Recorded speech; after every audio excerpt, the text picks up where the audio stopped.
ꯑꯍꯥꯟꯕꯃꯛꯇꯗ ꯑꯩꯅ ꯂꯝꯗꯝ ꯑꯁꯤꯗ ꯂꯩꯕꯤꯔꯤꯕ ꯑꯍꯜ ꯂꯃꯟ ꯃꯔꯨꯞ ꯃꯄꯥꯡ ꯁꯥꯇ꯭ꯔ ꯁꯥꯇ꯭ꯔꯤ ꯏꯆꯜ ꯏꯆꯦ ꯏꯃꯥ ꯏꯕꯦꯜ ꯂꯣꯜ ꯃꯩ ꯅꯨꯡꯁꯤꯖꯕ ꯈꯨꯗꯤꯡꯃꯛꯄꯨ ꯑꯍꯥꯟꯕꯃꯛꯇꯗ ꯏꯀꯥꯏ ꯈꯨꯝꯅꯕ ꯎꯠꯆꯔꯤ ꯉꯁꯤ ꯅꯩꯅꯒꯗꯕ ꯑꯁꯤꯅ ꯃꯤꯇꯩ ꯃꯌꯦꯛꯀꯤ ꯃꯇꯥꯡꯗ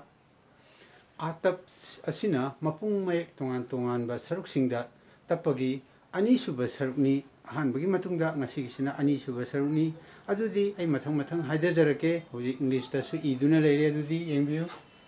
Manipuri Kangleicha Lol Tamba Manipuri Kangleicha language learning by using MEITEI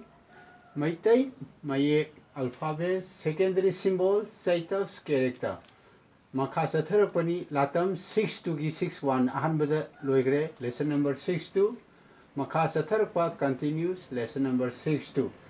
Somda leiba pareng asina tongan mapung mayek singni masisina atap ni sina tongan mapung mayek ta atap ta khibagi mongduni sina tongan mapung mayek ta atap ta laga thoiba khontok adu pabagi mongni adudi english ta iduna su leire ai adudi mathang pathajarake huk atap ha un I habasidi mitei maita manipuri londa thoina leite aduna masimadi atap tapaje mapung may anisimadi haptre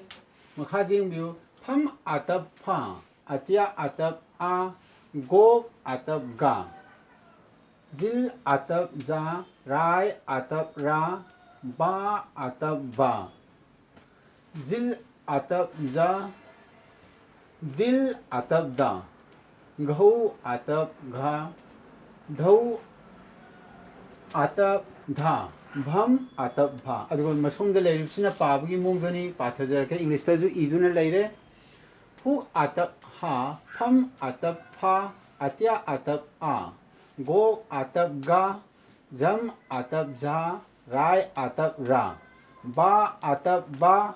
zil atap ja dil atap da ghau atap gha dhau atap dha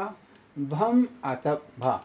Adi mathangda amuk mathangi page lamai asidana karamba khudam sing leibage haibado ai mathang pathajarake mathangi asina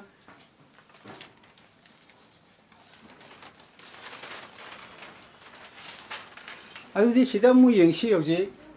sida lesson number 6-2 atap Sijinnaba Manipuri Anisuba sarukni sida yengbiyo sida ha hai matamda har manure fertilizer Pha hai matamda phal a stool a bench a seat for one or more person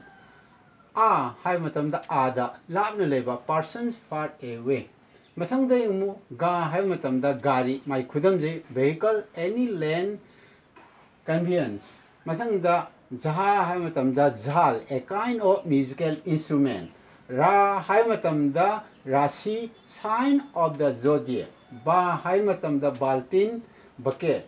za hai matamda jati race da hai matamda diary a daily written record mathang dengo gho atap ghat kida mountains chain mathang da daha ai matamda dhatu metal minerals any inorganic substance got from earth mathang da bha idi bhara fair haiwa asum tawduna ngasigidi matang asida mapung mayek tongan ba mapung mayek singda atap tapagi matang si losinjarage ayaki imi ngangkham premesor khangdebasing mayam punang na mathang